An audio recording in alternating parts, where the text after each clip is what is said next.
muracyateze amatwi radiyo ijwi ry'amerika ivugira i washington dc mu kirundi n'ikinyarwanda.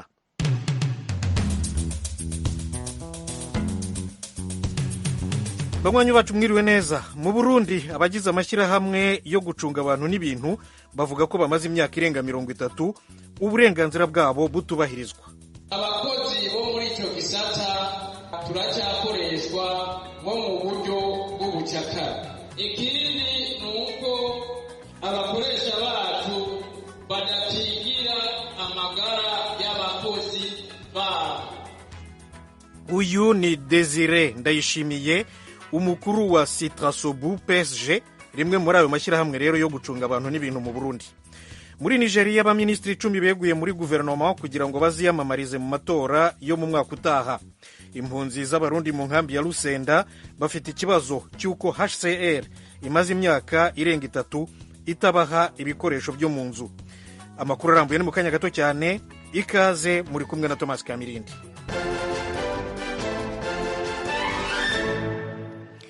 Amakuru yo hirya no hino ku isi tuyahere muri Nigeria, aho abaminisitiri 10 ba guverinoma beguye barashaka kujya kwiyamamariza amatora mu mwaka utaha. President Muhammadu Buhari avuga ko agiye kubasimbura vuba kugira ngo guverinoma ikomeze ikore. Eugenie Mukankusi yaduteguriye inkuru. Minisitiri w'itangazamakuru yavuze ko ejo kuwa kane guverinoma yasabye baminisitiri bose, abambasaderi, abayobozi b'ibigo n'abandi bashyizweho na guverinoma gusezera ku mirimo bitarenze tariki 16 y'uku kwezi kwa gatanu, mu gihe bafata icyemezo cyo kujya mu matora yo muri 2023. Abaminisitiri basezeye ku mirimo barimo uw'ubutabera, uwo gutwara abantu n'ibintu, uw'umurimo, uw'amabuye y'agaciro n'uw'uburezi, ndetse n'umuyobozi ushinzwe siyansi na tekinoloji n'ibibazo by'abagore. Perezida Muhammadu Buhari yavuze ko bazasimburwa bidatinze, bityo guverinoma ntizagire ikibazo mu mikorere yayo. Mu gihe yerekeza ku matora mu mwaka utaha, Nigeria ifite ibibazo bitayoroheye birimo iby'umutekano, iterabwoba, amabandi, ishimutwa ry'abantu, ubwicanyi, ifaranga ryataye agaciro n'ubukungu bwiyongera buhoro cyane. Amashyaka ya politiki muri Nigeria agomba guhitamo abakandida bayo mbere y'itariki ya 3 y'ukwezi kwa gatanu. Radio Ijwi ry'Amerika. Uyu munsi Uburusiya bwirukanye abadiplomate 10 ba Rumaniya. Ibindi tubibaze Tim Ishimwe. Minisiteri y'ububanyi n'amahanga ya Romania yemeje aya makuru, ivuga ko iyirukanwa ry'abadiplomate rikurikiwe n'iryari riherutse gukorwa na Romania mu kwezi kwa kane. Icyo gihe yirukanaga abadiplomate 10 b'Uburusiya. Romania ariko ivuga ko ibikorwa birenze ku masezerano y'i Vienna agenga ububanyi n'amahanga hagati y'ibihugu. Ku ruhande rwabwo Uburusiya bwamaganiye kure ibirego bya Romania, buyishinja ibyaha by'intambara muri Ukraine. Ejo kuwa kane Romania yahamagaye ambasaderi w'Uburusiya kugira ngo asobanure inyandiko yasohotse ku rubuga rwa ambasade y'igihugu cye. Iyo nyandiko yamaganaga icyo bise ibinyoma, ubushotoranyi ndetse no guhindagura amakuru ku bijyanye n'ibibera muri Ukraine, bikorwa kandi biterwa inkunga n'ibihugu by'uburengerazuba bw'isi. Kuva Uburusiya bwatera Ukraine mu mpera z'ukwezi kwa kabiri, ibihugu byo mu Burayi na Amerika ntibyahwemye kwirukana abadiplomate b'Uburusiya, mu gihe Uburusiya nabwo buvuga ko buzajya bwihimura. Hariya muri Ukraine nyine urukiko noneho rwo mu murwa mukuru Kiev rwatangiye urubanza rwa mbere ku byaha by'intambara ku musirikare w'Uburusiya. Umusirikare wa mbere rero kuva intambara itangiye muri Ukraine ku itariki ya 24 y'ukwezi kwa kabiri. Eugenie Mukankusi aragarutse. Serja Vadim Shayishimarian w'imyaka 21 hashejwa kwica arashe mu mutwe umugabo w'imyaka 62 mu mudugudu wa Chupakivaka mu majyaruguru y'uburasirazuba mu cyumweru cya mbere cy'intambara. Aramutse hamwe n'icyaha, Shayishimarian uri mu ngabo z'Uburusiya zikoresha amatanki yahanishwa gufunga ubuzima bwe bwose hakurikijwe igika cy'itegeko rirebana n'ibyaha by'urugomo mu mategeko n'imigenzo bijyanye n'intambara muri Ukraine. Urukiko mu murwa mukuru wa Ukraine rwari rupakiye rwuzuye abanyamakuru ubwo Shayishimarian yaherekezwaga n'abashinzwe umutekano akajya gufungirwa mu kazu k'ibirahuri.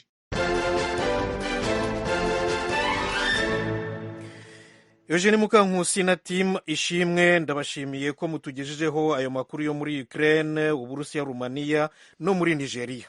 Nshuti zacu mbibutse ko mwumva Radio Ijwi ry'Amerika ivugira Washington DC mu kirundi n'ikinyarwanda. Mu Rwanda muradukurikira kuri FM 104.3, mu Burundi ni ku mirongo migufi metero 19 na 22, ariko rero turi no kuri internet wa3.radio-yacu.voa.com no kuri YouTube na Facebook VOA Radio Yacu.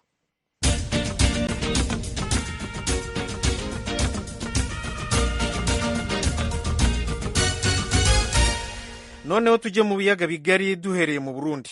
Abahuriye mu mashyirahamwe yo gucunga abantu n'ibintu bavuga ko bamaze imyaka irenga 30 uburenganzira bwabo buhonyangwa n'abakoresha babo, babakoresha amasaha y'ikirenga ntibavuzwe n'ibindi. Inkuru ni Thierry Ndayishimiye. Amashirahamwe yo gucungera abantu n'ibintu yatanguye gukorera mu Burundi guhera mu mwaka w'1990. Abahurikiye mu runani rw'amashirahamwe y'abakozi bakora muri ico gisata co gucungera abantu n'ibintu nayo yatanguye gusaba kwemererwa kwihuriza hamwe guhera mu mwaka w'2012 kugira ngo barabe ko boronka aho bashikiririza ibibabakiye. Mu mwaka uheze w'2021 niho yemerewe gukora. Mu kiganiro abahurikiye muri ayo mashirahamwe bashikirije abamenyesha makuru hamwe n'ikigo gitegekanyiriza akazoza abakozi INSS n'abaserukiye urunani mpuzamasendika kuri uyu wa kane bashikirije igitabo canditsemo ingorane nyamukuru 16 zibangamira uburenganzira bw'abacungera abantu n'ibintu bazwi ku izina ry'abasekirite. Ni igitabo cegeranijwe n'ihuriro ry'amashirahamwe ashika kuri 5 avuka muri ico gisata yishize hamwe. Desire Ndayishimiye aserukira rimwe muri ayo mashirahamwe Citrasobu PSG aratubwira bimwe muri ibyo bibazo birimo kutaronka aho bavugira mu gihe barenganijwe. Abakozi bo muri ico gisata turacyakoreshwa nko mu buryo bw'ubucakara. Ikindi nuko abakoresha bacu badakingira amagara y'abakozi babo. Ashirahamwe amwe hafi nka yose atigera ashira habona amategeko ngenderwako yayo kugira ngo abakozi bashobore kubona no kumenya ibibagenga. Desire Ndayishimiye abandanya avuga ko hari abakozi bamaze imyaka irenga 15 bakora ako kazi badahagwa ibyo bemererwa n'amategeko birimo kutavuzwa no kutaronswa akaruhuko. Badasiba ku kazi n'umunsi n'umwe, badacererwa, atana chamazi tekinike bigeze basigwamo n'isaha imwe. Ariko usanga iyo myaka yose iheze batarigera bahabwa akaruhuko k'umwaka.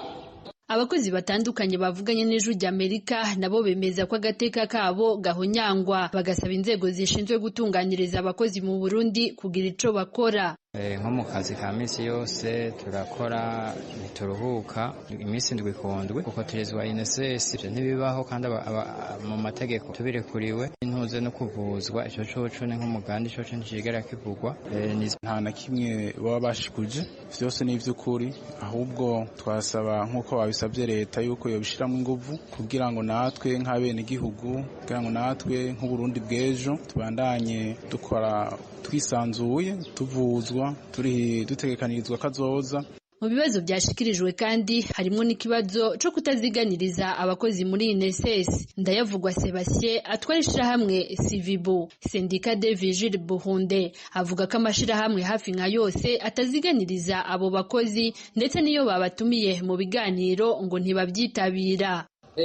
N'amasosiyete novuga nka yose aracari hahandi aho usanga bakotereza umukozi umushahara nawe nyine atigeze abona, bigatangaza cyane ari naco gituma twabishize ahabona. Ijwi ry'Amerika ryagerageje kurondera bamwe muri abo bakoresha ngo ibabaze igituma ibyo bibazo biguma bigaruka ntihagire igikorwa n'ico bategekanya guhindura. Twabakenye Celestin Mpawe nayo icegera cujejwe gutororokanya no gusuzuma ubwiziganirize muri INSS avuga ko amashirahamwe yose afise ibyo bibazo, akavuga kandi ko INSS igerageza gukora ibishoboka byose ngo abo bakoresha batunganiriza abakozi babo. Mugabo novuga yuko hagisigaye gutera intambwe. Twaragerageje kubikiza amategeko, tuwe mushyira hamwe turatangura tukandikira umukoresha tukamubwiza naheranye, iyo tumuhaye iminsi 15 atacakoze tutadutangura ikintu cyitwa recouvrement forcé.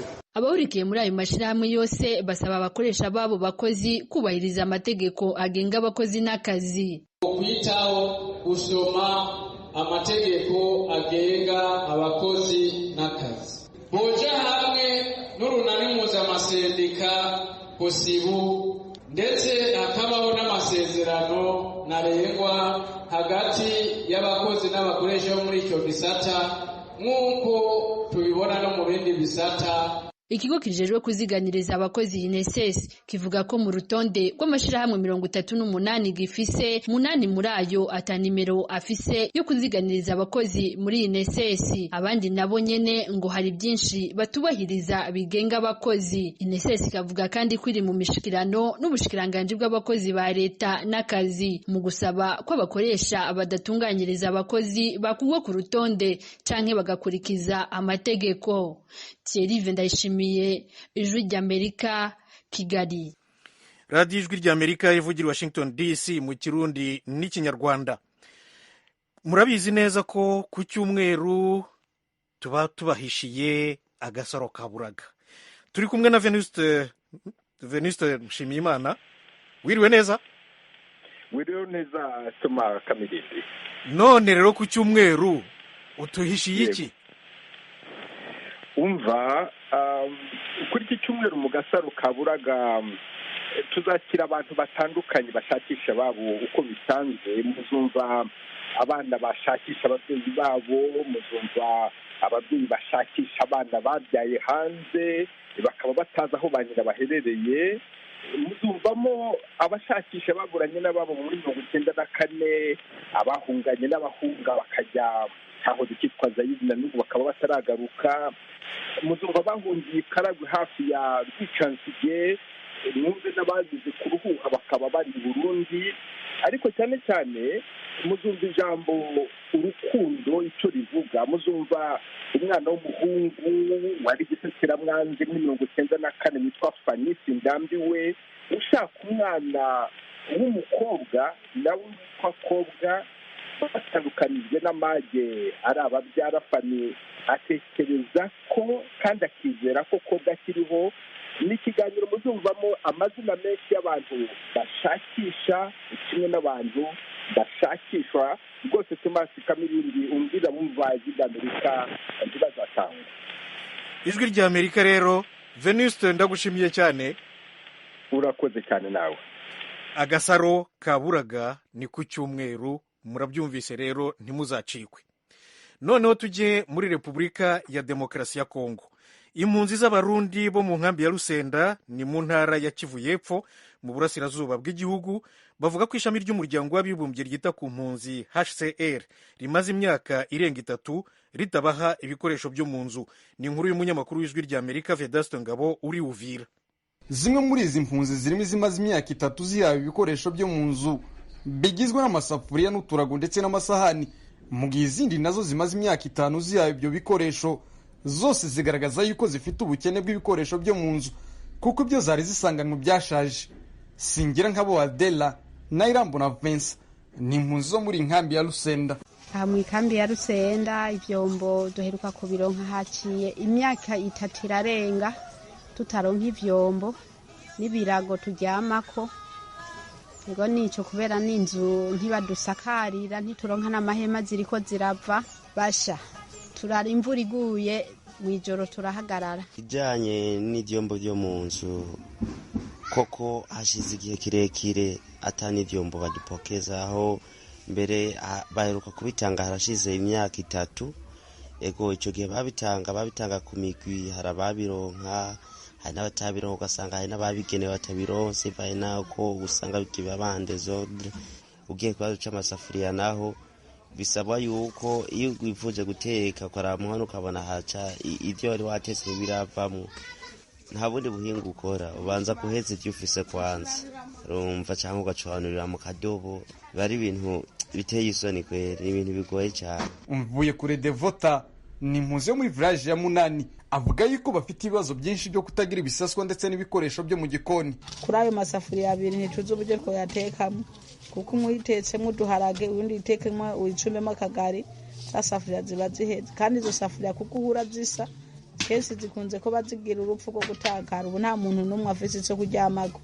Uburago baduhaye bwaraheze, nta n'umuntu yomenya niyo yabutaye n'imiseba yabwiyire. Ubu mu kuryama abana hari ubuhimba bw'amahema, kuko naho nyene igihe duheruka gupokera amahema haraheze ibihe byinshi.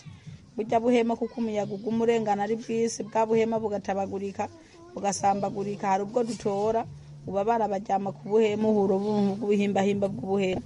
kubera HCR imaze igihe kirekire idaha impunzi zo mu nkambi ya Rusenda ibikoresho byo mu nzu, usanga zimwe mu mpunzi zijya guhingiririza ndetse no kuroba kugira ngo zigure ibyo bikoresho. Bijyanye n'amasafuriya cyangwa se amasahani, naho nyine kubironka cyabaye ikibazo kitoroshe, kuko usanga ubuzi dukora n'ubuzi bugoye cyane. Nk'ubu tujya gukwega umukwabu no kujya ni hatari, ari naho rero uja gukwega umukwabu kabura, ucumva ko iyo mise ucugira igifungo kisonzesha.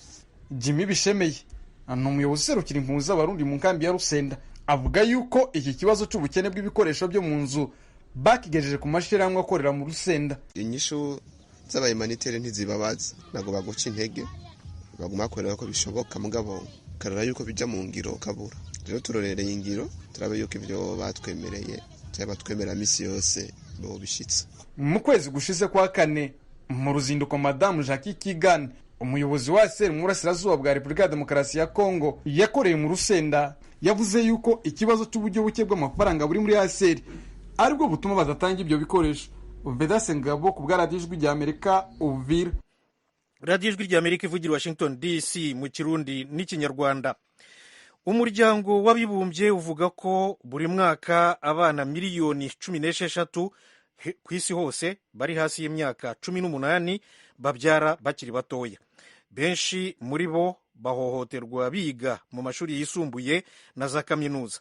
Bamwe batwara inda bakiri bato rero zigatuma bata amashuri, bityo bikabicira amahirwe y'ejo habo hazaza.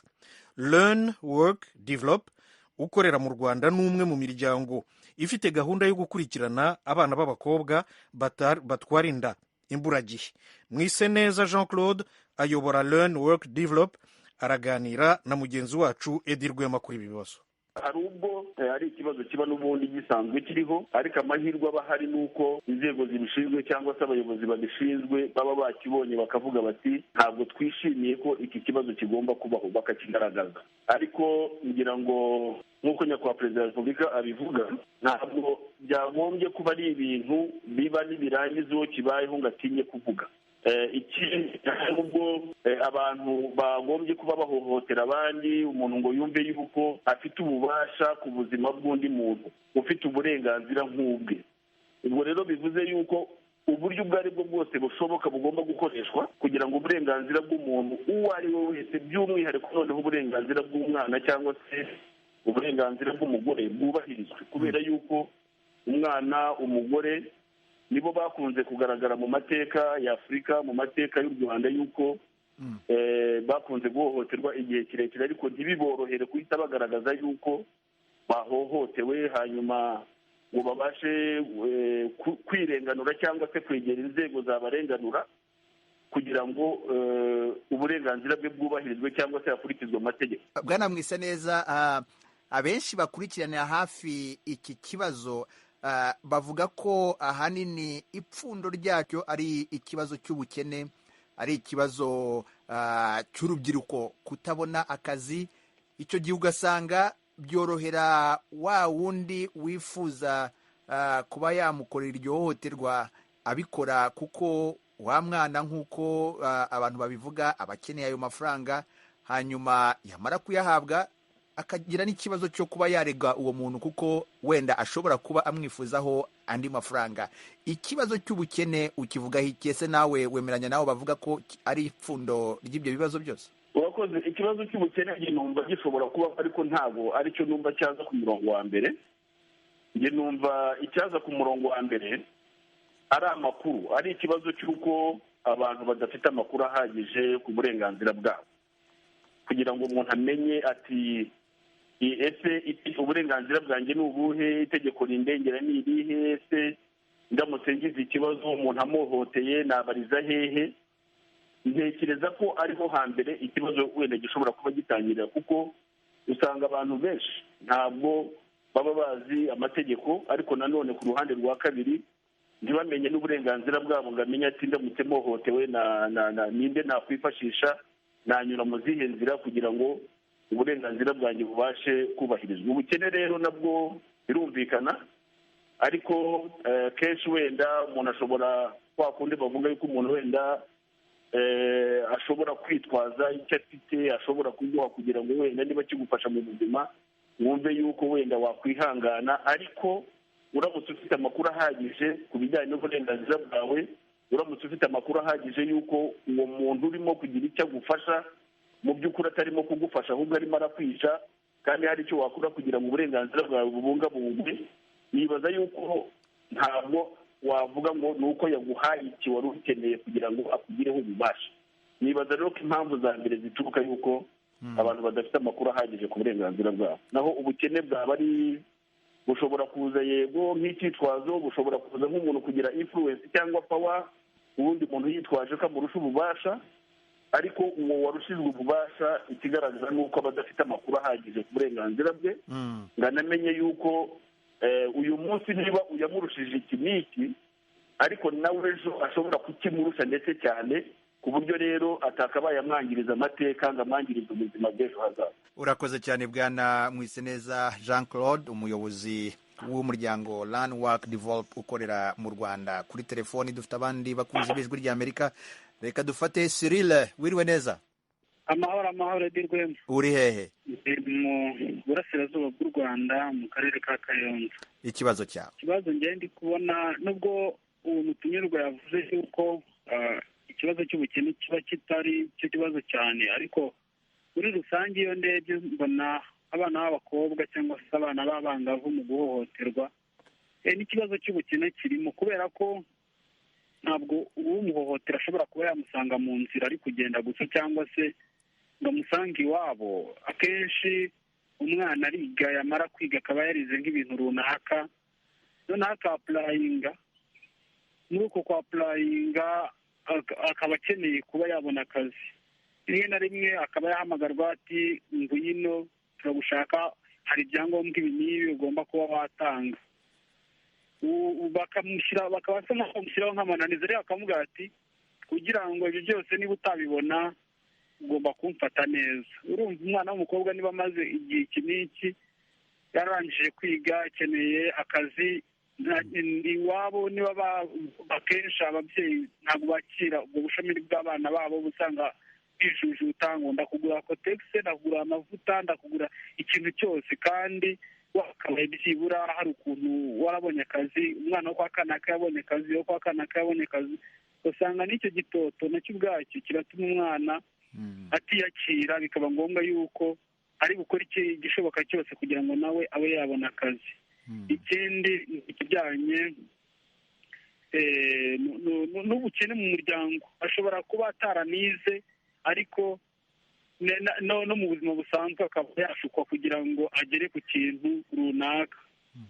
Hari n'abahohoterwa bagendeye mu buryo bwo icyo nakwita ishema, avuga ati kanaka abayeho neza, nanjye nzakora igishoboka cyose kugira ngo mbeho neza, mbone umwambaro mwiza, ngire gute, kandi we yakabaye afite ukuntu ashobora kuba yakwitwara muri ibyo bibazo.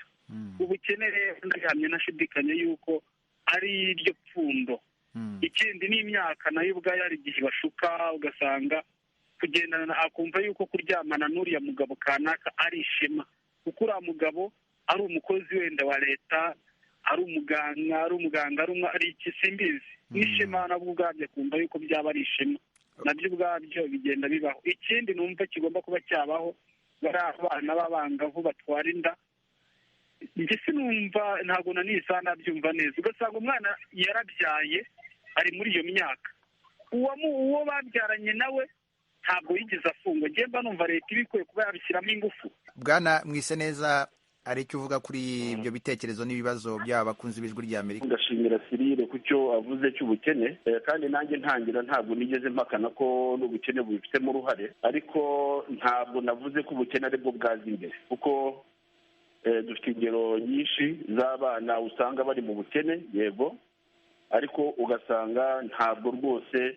bafite imyitwarire mibi ishobora kuba yabikoza cyangwa yatuma basama izo nda z'imburagihe cyangwa se inda zitifuza. Icyo ni kimwe. Cya kabiri, dufite n'ingero z'abana bo mu miryango idafite ikibazo.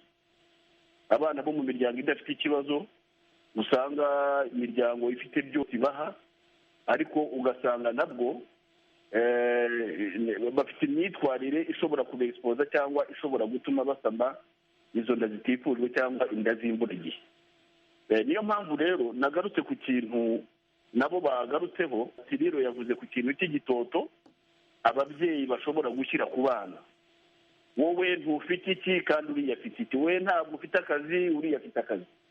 Ni ukuvuga rero icyo gihe umubyeyi hari ubwo aba ari we ubaye nyirabayazana wo gushora umwana, mu gihe yakabaye amufasha kuvuga ati dore icyo wakabaye ukora, reka ngufashe mwana wanjye, dushaka umurimo w'icyo ukora, wagira icyo ukubyarira kugira ngo wihe wenda ibyo ntabashije kurya.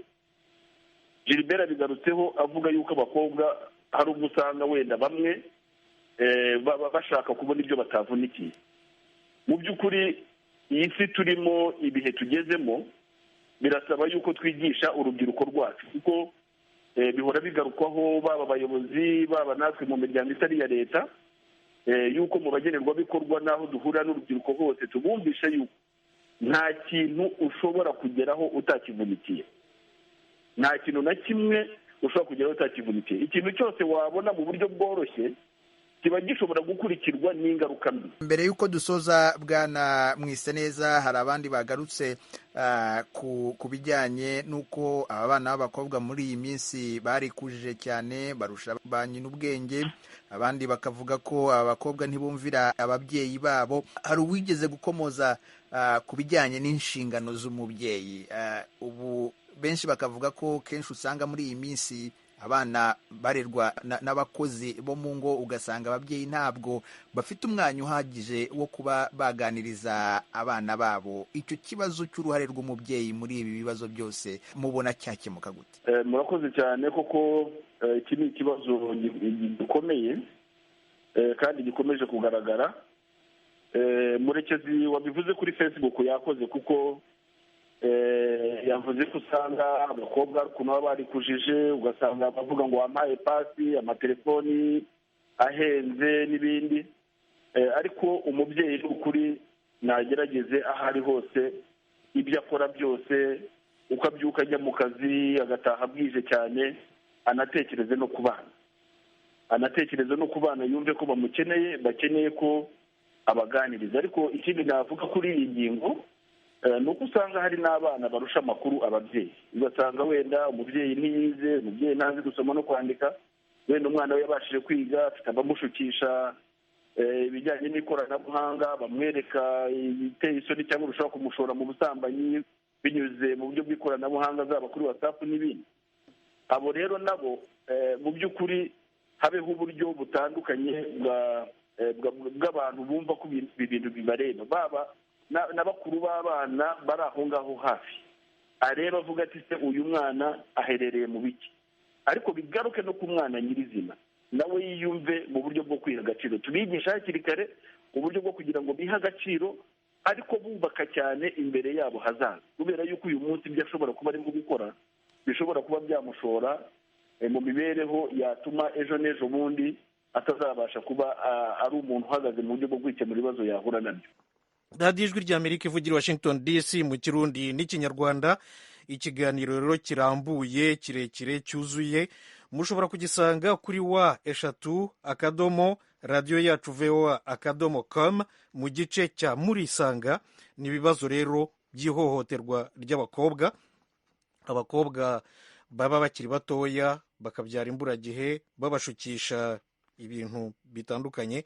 Mumaze kubyumva mbese. Umutumirwa yari Mwiseneza Jean Claude, ayobora ishyirahamwe ryitwa Learn Work Develop. Yaganiraga rero na mugenzi wacu Edi Rwema. Hanyuma mu makuru ayo twababwiye ni uko abahuriye mu mashyirahamwe yo gucunga abantu n'ibintu mu Burundi bavuga ko bamaze imyaka irenga 30 uburenganzira bwabo butubahirizwa, naho impunzi z'abarundi bo mu nkambi ya Rusenda ni mu ntara ya Kivu y'Epfo mu burasirazuba bwa Repubulika ya Demokarasi ya Kongo, bo bavuga ko HCR imaze imyaka irenga 3 itabaha ibikoresho byo mu nzu. Aya makuru naha ahumurije, mbashimiye cyane ko mwayakurikiye. Andi ni 1:30 nk'uko musanzwe mubimenyereye. Mukomeze mugubwe neza na gahunda za radiyo yanyu Ijwi ry'Amerika. Murakarama.